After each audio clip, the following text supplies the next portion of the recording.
I smoothed the hem of my midnight blue dress, a minimalist Stella McCartney piece though no one here would guess it, and lifted another tray of sparkling wine.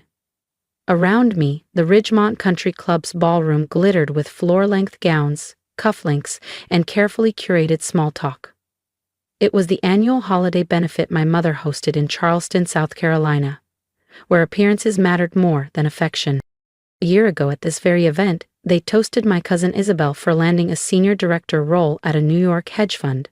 Tonight I was just staff. Cameron, sweetheart. My mother's voice had that soft, sugary edge she used when cloaking a dig in sweetness. The Langstons are empty. Please be quick about it. I nodded, saying nothing. The Langstons, whose trust fund I quietly managed through one of my discreet fintech ventures in Zurich. Still doing the catering circuit? Isabel's voice chimed in as she glided beside me in sequins and smugness. Or was it event work now? Something like that in Berlin, right? If by event work she meant structuring cross-border acquisitions as CEO of Novastar Capital Group, then sure. I let the silence linger, balancing my tray as I walked past. Oh, Cameron, she added with mock concern. Mother said to send you to the kitchen once you're done out here. The hired help is falling behind. The hired help. They meant the culinary team I'd flown in from Lyon. Paid, of course, through an anonymous grant under my holding company's philanthropy arm. The caviar, the baccarat glassware, even the lighting design. They'd all been arranged under aliases. Let them think it was coincidence. Cameron, my stepfather's voice thundered across the ballroom. Ice, the Densons are running low. The Densons, my newest acquisition target. Their agritech startup had begged for capital in last week's meeting. Denied, of course. They'd never guessed that the woman refreshing their drinks had nixed the deal. As I crossed the room, my phone buzzed in my pocket. I paused behind a pillar and checked it. Message from Adia Nakamura. Subject, Singapore deal. Closed at $68.00. M. Investor board approved APAC expansion. Next steps? I typed my reply with one hand. In a meeting. We'll follow up after. I looked out over the crowd, laughing, clinking glasses, blissfully unaware. In an hour, the MC would tap the mic, hush the room, and announce the surprise keynote speaker for the evening. And suddenly, the girl in the midnight dress wouldn't be just the help anymore. We'll call later, I typed back, slipping the phone into my clutch. Let them think I was tied up in a mundane business call. Easier than explaining I was serving drinks at my mother's holiday fundraiser because my family still saw me as their directionless disappointment. Who's texting you now? Isabel reappeared, her voice sugary with sarcasm. She twirled the stem of her champagne flute between manicured fingers. Your manager at that little import shore thing in Berlin? Still hanging on to that? I smiled faintly. That little import-au-four thing was now a logistics holding entity spanning 3 continents. But sure, let them think I was scrambling for hours just to make rent. Just work, I murmured, glancing across the ballroom. Speaking of which... Oh, Cameron, Mom interrupted, suddenly beside us, glittering in a floor-length emerald gown. Did you hear? Isabel just wrapped another major acquisition for her firm. $10 million in quarterly bonuses alone. Isn't that fantastic? I nodded politely, hiding the fact that I'd cleared that before 9:00 a.m. this morning from a leveraged buyout in Taiwan. Very impressive, I offered. Dad emerged from a cluster of donors, the Densons trailing behind him with polite smiles. Isabel's really showing what a Hamilton can accomplish with proper focus and discipline, he beamed, unlike others. I caught the slight tremor in Mr. Denson's hand as he reached for his flute. Understandable, since my firm had just declined their last-ditch financing proposal days ago. Not everyone's cut out for corporate life, Isabel chimed in, eyeing the tray in my hands. Some of us find our niche. Some, well, she gestured delicately, keep wandering. Mom sighed, placing a hand on her pearl necklace. We gave Cameron everything, Swiss schools, Ivy League internships, but she always insisted on doing things differently. Remember when she turned down that analyst job? Isabel secured at Morgan? Wanted to build something of her own, Isabel said, air quoting. Now she's pouring drinks. I suppose someone has to. I checked my phone again. A new message lit up the screen. Royal Investment Council, confirmed. Buckingham Palace breakfast. Jet is fueled and cleared. Mom noticed and tutted. Always glued to that phone. No wonder you can't hold down a proper job. Actually, I began. Oh, let her scroll. Isabel cut in. She's probably checking for gig shifts. Poor thing. Dad gave a theatrical sigh. At least pitch in tonight. The kitchen crew's behind on cleanup. Something inside me shifted. For 3 years, I'd worn this disguise, fading into the background, letting them believe I'd failed. 3 years of funding this party, their charities, even their vacation homes, all through anonymous endowments. I set down the tray with deliberate calm. I really should go, I said softly. Where to? Isabel scoffed. My meeting, I replied, lifting my chin. They don't like to wait. And with that, I walked toward the front doors, where my car and my driver were already waiting. The keynote speaker was about to make her entrance. And tonight, they'd finally learn my name. If you've ever been underestimated, you won't want to miss what happens next. Subscribe to the channel, because when Cameron steps up to the mic, everything changes. Isabel's laugh rang out loud and shrill, turning heads across the ballroom. A meeting? At this hour? With who? Some kitchen porter doing night shift rotations? Her grin widened. Cameron. Enough, Mom snapped, her tones sharpening like cut glass. You'll stay and help clean up? It's the least you can do after everything we spent on this night. All this expense? The venue, the orchestra, the rare Bordeaux they paraded like a family heirloom? It had all come from my bank accounts, quietly funneled through 3 holding firms and 2 anonymous donors. Isabel turned to the crowd, raising her glass in mock toast. The help doesn't leave until the job's done, right? Isn't that right, sister dear? The cluster of donors and family friends chuckled, eyes flicking to me with a mixture of pity and judgment. They thought they knew exactly who I was. The Densons, begging for capital to keep their manufacturing firm alive. The Langstons, whose hedge fund I quietly bailed out last winter. Isabel, boasting about a $10 million 0-cents deal that wouldn't even move my financial needle. My phone buzzed again. James. Cars are ready, weather clear for London, pilot standing by. I looked down at the tray in my hands, then around the room. The champagne I was serving? Paid for. The gala centerpieces? Designed under my foundation's event arm. The very walls of this ballroom? Leased long-term by a subsidiary I'd purchased last spring. Maybe it was time to remind them exactly who they'd been underestimating. Actually, I said, setting the tray down gently, I do have an important meeting to get to. Dad's face turned crimson. More important than your mother's charity gala? More important than family? Isabel rolled her eyes. What, are you helping someone restock grocery shelves tonight? I smoothed the front of my dress, a tailored piece from Milan.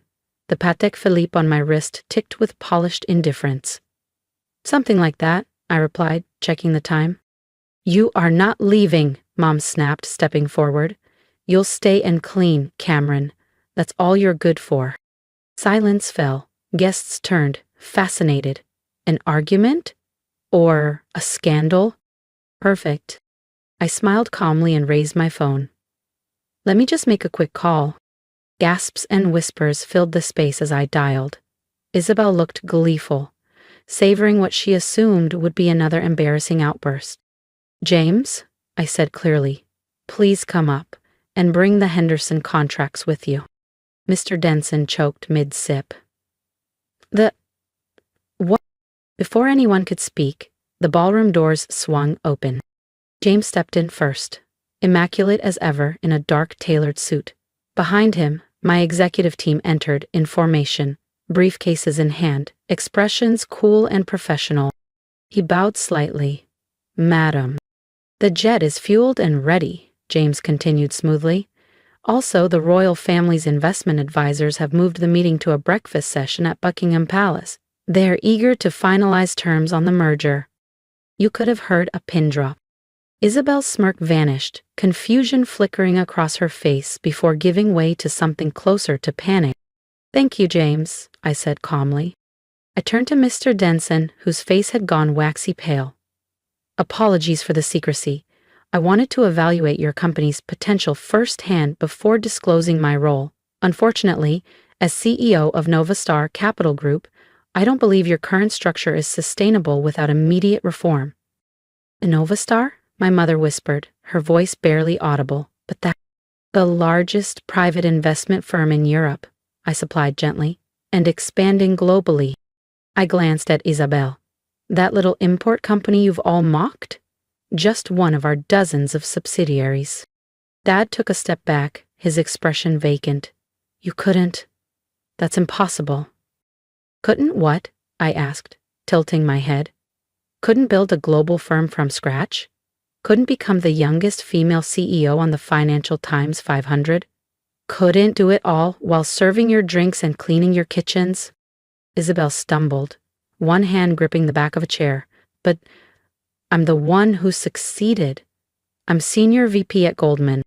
"Right," I said, nodding. "About that." I gestured, and Daniela, my Chief of Global Acquisitions, stepped forward, crisp folder in hand. "Goldman's board finalized our acquisition of your division this morning," Daniela said briskly. "Effective next week, you'll be reporting to our Asia-Pacific director, assuming we decide to retain your position." The murmurs started then, low at first, spreading like electricity across the ballroom. "This gala," I said, sweeping a hand across the room, "funded entirely by me via 4 shell companies. The building you're standing in? Purchased last June. And the champagne? Bottled from my vineyard in Provence." Mom collapsed into a chair, clutching her pearls as if they could protect her pride. Her voice cracked. "Why didn't you tell us?" I gave a soft laugh. "Would you have listened? You didn't even trust me with an entry-level analyst role. So I let you believe what you wanted." Dad's face contorted. "Cameron, "You needed me," I said quietly. "That's the difference. The Denson's miracle recovery last year? That wasn't fate, it was me. Under a pseudonym. That anonymous investor group that saved your firm from bankruptcy? Also me." Isabel turned an alarming shade of green. "And the London meetings you couldn't stop bragging about," I added. A tall, silver-haired man stepped forward from my team, English accent crisp. "She was meeting with me. I oversee Novastar's UK operations." I turned back to the stunned crowd, my voice steady. "You all thought I was invisible, but you built your empire on my silence." Every head turned as Lord Sheffield entered the ballroom, exuding the effortless poise of old money and international power. His tailored overcoat still bore traces of Charleston's night breeze. "Terribly sorry I'm late, Cameron," he said, his voice rich with a refined British accent. "Traffic from the airfield was simply ghastly." "Quite all right, Charles," I smiled. "You're just in time for the finale." My mother's eyes widened, flicking between me and Lord Sheffield, her social instincts kicking in despite her stunned expression. You know each other?" "Oh, very well," Lord Sheffield chuckled. "Her firm manages the majority of the royal family's private investment accounts. Brilliant woman, truly. I'm often just trying to keep up." He turned to me, shaking his head playfully. "Though I must admit, I didn't expect to find you handing out flutes of champagne." "That was intentional," I said evenly. "I wanted to see how long my family would keep underestimating me while living off the fruits of my work, unaware." James stepped forward, phone in hand. "Madam, we should depart shortly if we intend to arrive for the London breakfast." I turned to face the room, my family frozen in place, expressions split between shock, confusion, and dawning regret. "I'd stay and help with the cleanup," I said. "But I have a meeting at Buckingham Palace in 10 hours. I'm sure you'll understand." "Cameron, wait." Mom stood suddenly, her hands trembling. "We can talk, as a family." "Family?" I paused, letting the word hang in the air. Family doesn't mock their daughter's ambition. Family doesn't dismiss her, then quietly take the credit for her success. My voice was cool but resolute. But don't worry, I'll have my CFO forward the invoices for all the events I've covered, since family means so much to you. Isabel stepped forward quickly, her earlier arrogance now replaced with practiced concern. Sister, surely we can. Can what? I asked. Pretend a little longer? Keep the illusion going while you flash around titles that I technically own? She opened her mouth, but I cut in. Enjoy your new role in the Asia Pacific office. I hear junior analysts there work quite a bit harder than VP. Dad finally found his voice. You can't just walk out on your family. I looked him in the eye. Watch me. I nodded to James. He opened the grand ballroom doors and I walked forward. The crowd instinctively parted, whispers chasing my heels like shadows. Lord Sheffield fell in beside me, his grin restrained but unmistakable. Well played, he murmured. Worth flying in early. Thank you for the theater, I replied softly. The royal breakfast detail really sealed it. Oh, that part's real, Lord Sheffield grinned as we stepped into the private elevator. Her Majesty is thoroughly impressed with your investment strategy, though I doubt she imagined her top financial advisor handing out champagne at charity functions. I laughed, the tension finally beginning to ease from my shoulders. I figured it was the most efficient way to watch them reveal themselves. As the doors began to close, I caught one last glimpse of the ballroom, of my past. Mom sat slumped in her chair, eyes hollow. Dad stared into the distance, stunned into silence. And Isabel? Frantically typing away on her phone, no doubt trying to salvage her collapsing career. James, I said as we descended, my voice calm, almost cheerful. Make sure the cleaning staff receives a generous bonus tonight. He nodded. Absolutely, madame. I smiled to myself, remembering Isabel's earlier jab. Someone had to serve the drinks after all. Later that evening, 40,000 feet above the Atlantic, I reclined in the leather chair of my private jet, wrapped in soft silence and starlight. My phone buzzed endlessly, notifications piling in as news of my identity surged through the social circles my family had always worshipped. Mom, Cameron, please, we need to talk. We didn't know. Isabel, about that analyst job offer, maybe we could revisit? Dad, the board wants a meeting, urgently. I deleted them all without hesitation. Instead, I turned back to the contracts spread across the polished table in front of me. One for a merger in Tokyo, another for the expansion in Sao Paulo. Let them sit in it. Let them feel the weight of what they dismissed. Let them replay every insult while realizing they were sipping champagne under the roof I owned. Sometimes, the best revenge isn't saying a word. It's letting your success speak, one glass at a time. If you've ever been underestimated by your family, your coworkers, or even yourself, then you understand what I felt standing in that ballroom. I didn't make a scene for revenge. I made a choice to stop hiding. If my story resonated with you, drop a comment below. Tell me, have you ever had to succeed in silence? I read every message, and your stories mean something to me.